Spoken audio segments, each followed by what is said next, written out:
Two chunks of metal with heat capacities C1 and C2 are interconnected by a rod of length L, cross-sectional area S, and heat conductivity K. So we have these two chunks and their heat capacities are given as C1 and C2.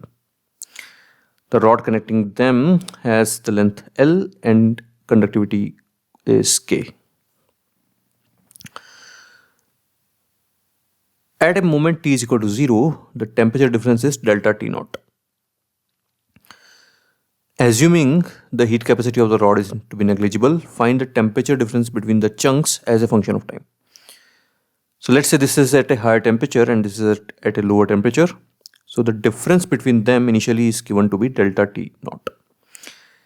And with time, of course, that difference will reduce because the heat will flow towards right. So the temperature of first will reduce and temperature of second will increase. So their difference will start to decrease.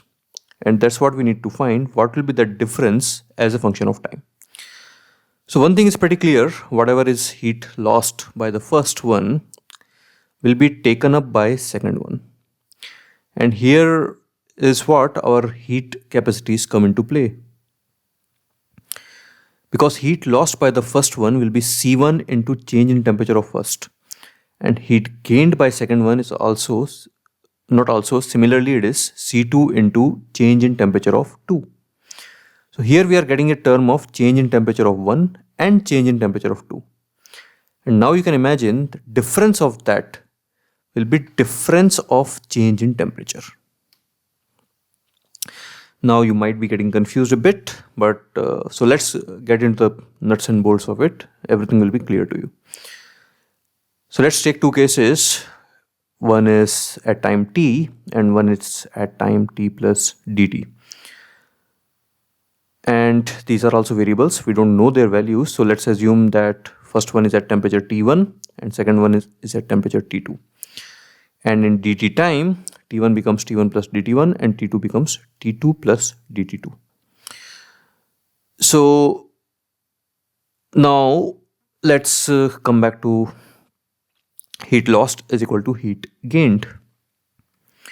And both of that we are talking in this dt time. So when we are talking about that dt time, that heat lost and that heat gained in dt time is same as heat transferred in dt time. So we have three terms of heat here. One is heat lost by this, one is heat transferred by this, and one is heat gained by this. And all three have happened in dt time. So we can relate all three of them. So Ka delta T by L into dt. So this is heat transferred by this rod in dt time. Because we know dq by dt is Ka delta T by L. So dq is Ka delta T by L into dt. Heat lost by 1. So temperature is increased by dt1. So heat gained is C1 dt1. So heat lost, that will be positive. So that will be minus C1 dt1. And heat gained by C2 by the second one will be C2 into dt2. Now so here why we are adding negative sign to make everything positive. And again we have taken an assumption that T1 is greater than T2. But doesn't matter. Even if it is not, then all these three terms will change signs together. Because delta T here, which is T1 minus T2, that is also a variable. dt1 and dt2, all three are variables. So if T1 is at higher temperature, then this term right now, T1 minus T2 is positive, minus dt1 is positive, and dt2 is positive. And if it's the other way around, there will be minus. All three terms will simultaneously become negative. So our equation will still hold true. So this is our first equation. And we need to find the temperature difference as a function of time. So we need delta T as a function of time. So since we are talking about a dt time, let's talk about d of delta T. So change in delta T. So d of delta T will be, so see this term. So we are taking the final of delta T minus initial of delta T, that will be d delta T. And by final and initial, we mean at t plus dt and at time t. So again, what we are doing here is we need delta t as a function of time. So here, since we are going in the incremental time of dt, so in dt time, delta t would have also changed by d delta time.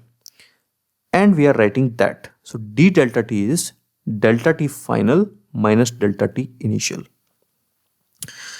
And delta t final is this temperature minus this temperature. So delta t is nothing but difference in their temperatures. So finally, that is t plus dt, delta tf is t1 plus dt1 minus t2 plus dt2. This. And initial delta ti is t1 minus t2. So we write it like this. So this comes to be dt1 minus dt2. So even without doing this, if you just imagine, you can just figure it out that by dt1 the temperature is increased here, by dt2 temperature is increased here. So difference of that will be difference in delta t. So anyway, now we have these two equations. We need delta t. So we are going to use this equation. And dt1 we are going to replace from here. So dt1 will be Ka delta t by L into dt upon minus C1. And similarly minus dt2. So you can write from here, and when you do that you will get this term. So we are putting the values of dt1 and dt2 from here and from here.